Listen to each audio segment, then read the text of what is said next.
বিধায়ক সন্দীপ বসুমতাৰী ডাঙৰীয়া, ইয়াত উপস্থিত আমাৰ ৰেভিনিউ ডিপাৰ্টমেণ্টৰ ছেক্ৰেটাৰী খাউদ ডাঙৰীয়া, ৰেভিনিউ ডিপাৰ্টমেণ্টৰ জইণ্ট ছেক্ৰেটাৰী আমাৰ ৰিণ্টু বড়ো ডাঙৰীয়া, উপস্থিত শ্ৰদ্ধাৰ ব্যক্তিসকল আৰু শ্ৰদ্ধাৰ ৰাইজ, বৈনিসিংহ খুলুমনাইটো বাহুবাই সকলোলৈ নমস্কাৰ জনাইছোঁ। সময়ৰ বহুত কম আছে, সময়টো অলপ শ্বৰ্ট, সেইকাৰণে মই অলপ স্পীডত কৰি আছোঁ। কিন্তু ইমান ভাল এটা কাম আজি ৰুণিকাটাত হৈছে।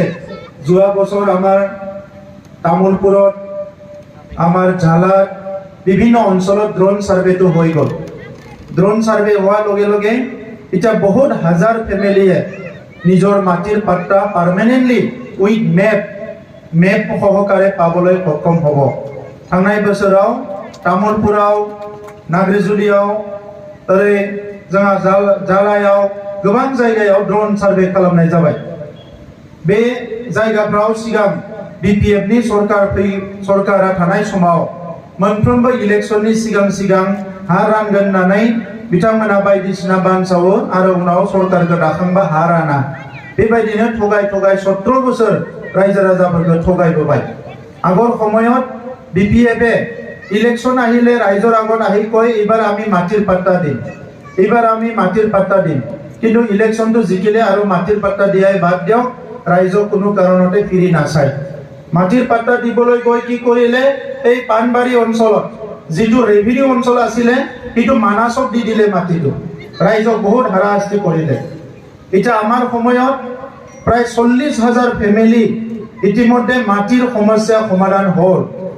ভাৰতবৰ্ষত ভূমি মেলা, লেণ্ড মেলা কত পাতা নাই, অকল Bodoland territorial council, Bodoland territorial ৰিজনতহে ভূমি মেলা পাতা হৈছে। আৰু একেবাৰতে 20,000 পৰিয়ালৰ ভূমিৰ সমস্যা সমাধান কৰি দিয়া হৈছে মাত্ৰ 20 দিনত। এইটো ভাৰতত কত হোৱা নাই। উত্তৰ পূৰ্বাঞ্চলত যিমান 6 শিডিউল আছে, 10টা 6 শিডিউল আছে। এই 10টা 6 শিডিউলত 9টা 6 শিডিউলতে লেণ্ড ডকুমেণ্টটো ডিজিটাইজেশ্যন কৰা হোৱা নাই। অকল বড়োলেণ্ড টেৰিটৰিয়েল ৰিজনত লেণ্ড ডকুমেণ্টটো ডিজিটাইজ কৰা হৈছে। আৰু ইয়াৰ কাৰণে আপোনালোক সকলোকে আমাৰ ৰঞ্জিত বসুমতাৰী ডাঙৰীয়াৰ লগতে আমাৰ ডিএলআৰ ধীৰাজ খাউদ ডাঙৰীয়া, তেখেতসকলৰ দুইজনৰ কাৰণে একবাৰ জোৰদাৰ হাত চাপৰি দিবলৈ মই অনুৰোধ কৰিছোঁ।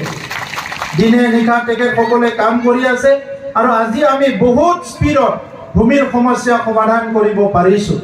মই আপোনালোকৰ আগত ক'ব বিচাৰিছোঁ, অহা 2 বছৰৰ ভিতৰত প্ৰায় 90% ভূমিৰ সমস্যা বড়োলেণ্ডত সমাধান হৈ যাব। আমি বিপিএফৰ নিচিনা কৰিব বিচৰা নাই। আমাৰ মা, দেউতা, দাদা, ভাই এই সকলৰ লগত ঠগ প্ৰবঞ্চনাৰ ৰাজনীতি কৰিব বিচৰা নাই। আজি শুনিছোঁ ইয়াত আহিব দিয়া নাই বোলে, মানে মাটিৰ পাট্টা ৰঞ্জিত বসুমতাৰী হাতৰ পৰা ল'ব নালাগে, পিছত বিপিএফ চৰকাৰ আহিলে ল'ব বুলি কৈছে, এতিয়া ল'ব নালাগে। কিন্তু ৰাইজ যিসকলে অহা নাই তেখেতসকলে ভুল কৰিছে, কাৰণ বিপিএফ আৰু কোনোদিন চৰকাৰ নাহে আৰু 20 বছৰত। তাৰমানে আপুনি কি 20 বছৰ মাটিৰ পাট্টা নলয় নেকি? আৰু 20 বছৰটো নহয়, কেতিয়াও নাই। দলটোৱে শেষ হৈ যাব কেইদিনমান পিছত, চাব আপোনালোকে। কেইদিনমান পিছত দলে শেষ হৈ যাব। এই ক'ৰবাত জইনিং কৰা, কিবা কৰা নাটক দেখাই আছে। এইবিলাক নাটকত তেখেতসকলৰ একো লাভ নাই। তেখেতসকলৰ মেইন মানুহবিলাক অলৰেডি বহি গ'ল, কোনো নাই আৰু। সৰু ল'ৰাবিলাকক লৈ পেলাই ৰাজনীতি আৰম্ভ কৰিছে। ৰাজনীতি কৰাৰ দুটাই ৰাস্তা আছিল, এটা হ'ল দাদাগিৰি, এটা হ'ল পইচা। এই দুটাই ৰাজনীতি কৰিছিল, হয়নে নহয়?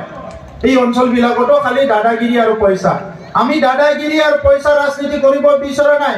আমি ৰাজনীতি কৰিব বিচাৰিছোঁ বড়োলেণ্ডৰ শান্তি, সম্প্ৰীতি, নিৰাপত্তা, মৰম, স্নেহ। বড়ো, আদিবাসী, গোৰ্খা, বঙালী, ৰাজবংশী যিমান জনগোষ্ঠী আছে সকলে সমিল মিলে শান্তি সম্প্ৰীতিৰ এটা বিটিয়াৰ গঢ়াৰ ৰাজনীতি কৰিবলৈ আহিছোঁ আমি। এই অঞ্চলৰ স্কুল ভাল হ'ব লাগিব, এই অঞ্চলৰ ৰাস্তা ভাল হ'ব লাগিব, আমাৰ খেতিয়ক পৰিয়ালবিলাকে খেতিত সহায় পাব লাগিব। আমি এই মাহতে 3,800 সেলফ হেল্প গ্ৰুপক আমি অনুদান দিবলৈ গৈ আছোঁ। এই মাহতে আমি বিভিন্ন আজি কি আমাৰ মন্দিৰ, থানচালি, বিভিন্ন অনুষ্ঠানবিলাক আমি এই বছৰত এই মাহতে আমি কিছুমান হেল্প দিবলৈ গৈ আছোঁ, অনুদান দিবলৈ গৈ আছোঁ। খেতিয়কসকলৰ কাৰণে বহুত আঁচনি আমি বনাইছোঁ। এই উত্তৰ অঞ্চলত মই ইলেকশ্যন বিলাকত কৈছিলোঁ যে এইবাৰৰ উন্নয়ন উত্তৰ অঞ্চলৰ পৰা আৰম্ভ হ'ব, আগতে উন্নয়ন দক্ষিণ অঞ্চলতে থাকিল। আপোনালোকৰ আগৰ বিধায়ক মন্ত্ৰী ডাঙৰীয়া দক্ষিণৰ আছিল, সেইকাৰণে দক্ষিণতে ঘূৰি থাকিল, উত্তৰত একো নকৰিলে। আগৰে ডিপুটি চিফটো উত্তৰত আছিলে, কিন্তু কাম কাজ একো নকৰিলে। এতিয়া উত্তৰত বহুত কাম এতিয়া আৰম্ভ হৈছে, আৰু এতিয়া জেজেএমৰ পানী সকলো পাইছে। যি অঞ্চলত জেজেএম হোৱা নাই, এই অঞ্চলতো পানী দিয়াৰ কাৰণে আমি স্পেচিয়েলি ব্যৱস্থা কৰিম। ইৰিগেশ্যনৰ কামবিলাক হ'ব এতিয়া, যিমানখিনি ইৰিগেশ্যন খেতিয়কবিলাক দুবাৰ খেতি কৰিবৰ কাৰণে, যদি ক'ৰবাত ইৰিগেশ্যনৰ স্কিম ৰৈ যায়, তাত আমি চ'লাৰ পাম্প দি হ'লেও খেতিয়কবিলাক যাতে দুবাৰ খেতি কৰিব পাৰে, ইয়াৰ কাৰণে আমি সহায় কৰিম। আপোনালোকে দেখিছে আমাৰ চৰকাৰ মাত্ৰ 2 বছৰ হৈছে, 1 বছৰটো কৰোণাৰ কাৰণে গ'ল। এতিয়া এই 1 বছৰতে আমি কিমানখিনি কাম কৰিলোঁ। 50 জন দুখীয়া ল'ৰা ছোৱালীক দিল্লীত আমি IAS IPS হোৱাৰ কাৰণে পঢ়াই আছোঁ। 34 জন ল'ৰা ছোৱালীক আমি কোকৰাঝাৰত ইঞ্জিনিয়াৰ কৰাৰ কাৰণে পঢ়াই আছোঁ। আৰু আজি আমি মেডিকেলৰ কাৰণে দুখীয়া ল'ৰা ছোৱালী বড়োলেণ্ডৰ ফ্ৰী কোচিং কৰাৰ কাৰণে আজি টেষ্ট লোৱা হৈছে বড়োলেণ্ডত। স্কুলবিলাক আমি নিৰ্মাণ কৰিছোঁ। 1 বছৰতে 100খন স্কুল আমি যোৱা বছৰ নিৰ্মাণ কৰিছোঁ, আৰু 443খন স্কুল ৰিপেয়াৰিং কৰিছোঁ। এই বছৰৰ 500খন স্কুল ৰিপেয়াৰিং কৰিবলৈ গৈ আছোঁ, আৰু 200খন নতুন স্কুল আমি বনাবলৈ গৈ আছোঁ।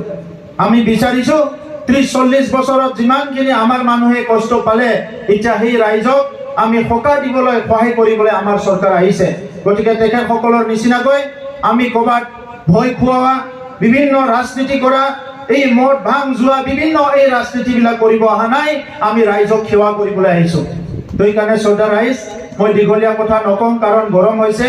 এতিয়া ৰুণিখাটা অঞ্চলৰ ৰাইজে সৌভাগ্য যে আপোনালোকে কম সময়ৰ ভিতৰতে পাৰ্মানেণ্ট মাটি পাবলৈ গৈ আছে। আগতো ড্ৰোন ছাৰ্ভে কৰাইছিলে তেখেতসকলৰ দিনত, 1 বিঘা মাটিত পইচা লয়, কিমান বা পইচা লয়, ড্ৰোন ছাৰ্ভে কৰে, কিন্তু একো হোৱা নাই। আমাৰ ইয়াত ড্ৰোন ছাৰ্ভে নম্বৰত কোনো পইচা দিব নালাগে। আমাৰ অঞ্চলত কোনো টকা পইচা দিব নালাগে। এতিয়া 4000ৰ অধিক চাকৰি দিলেও কোনো আঠানা পইচা দিব লগা হোৱা নাই। তেখেতসকলৰ দিনত কিন্তু লাখ টকা দিব লগা হৈছিলে। এতিয়া আৰু আমাৰ 4000-5000 এপইণ্টমেণ্ট হ'ব।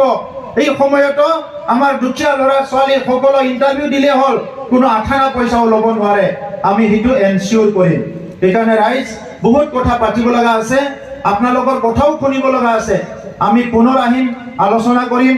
আজি এই শুভ দিনত এই ড্ৰোন ছাৰ্ভে কৰা যিকেইদিন লাগে আপোনালোকে চবে সহায় কৰক। ড্ৰোন ছাৰ্ভে হৈ যোৱাৰ পিছত মেপ হ'ব, আৰু লগে লগে আপোনালোকে পাৰ্মানেণ্টলি যাৰ যিমান মাটি আছে সেই বিঘা মাটিবিলাক আপোনালোকৰ নামত পাৰ্মানেণ্টলি আহি যাব, এইটো দলিল হৈ যাব, আপোনালোকৰ ডিজিটাইজ হৈ যাব। আৰু ইয়াৰ পিছত আহি থকা যুগে আপোনালোকে আৰু এই মাটি আপোনালোকৰ হৈ গ'ল। কিন্তু মই এটা অনুৰোধ কৰিব বিচাৰিছোঁ, জংঘলটো যাতে কোনো আৰু নতুনকৈ ধ্বংস কৰিব নালাগে। এই কথাবিলাক আপোনালোকে অলপ মনত ৰাখক, কাৰণ সেই জংঘলটো আমি ৰাখিব লাগিব, ফৰেষ্টটো, নহ'লে বৰষুণ নিদিব। জলবায়ু উত্তাপ আপোনালোকে জানে, গ্ল'বেল ৱাৰ্মিং হৈ আছে। সেইকাৰণে আজি য'ত আছে তাতে আপুনি যি বনাব লাগে, স্কুল বনাব লাগে, ক্লাব বনাব লাগে, খেলপথাৰ বনাব লাগে, তাতে আমি সহায় কৰিম। তাতে পাৰ্মানেণ্টলি থাকিব লাগিব, আৰু নতুন জাগাত যাতে কোনো নাযায়, মই এইটো অনুৰোধ কৰি সকলোকে ধন্যবাদ জনাই মোৰ বক্তব্য সামৰিছোঁ। ধন্যবাদ।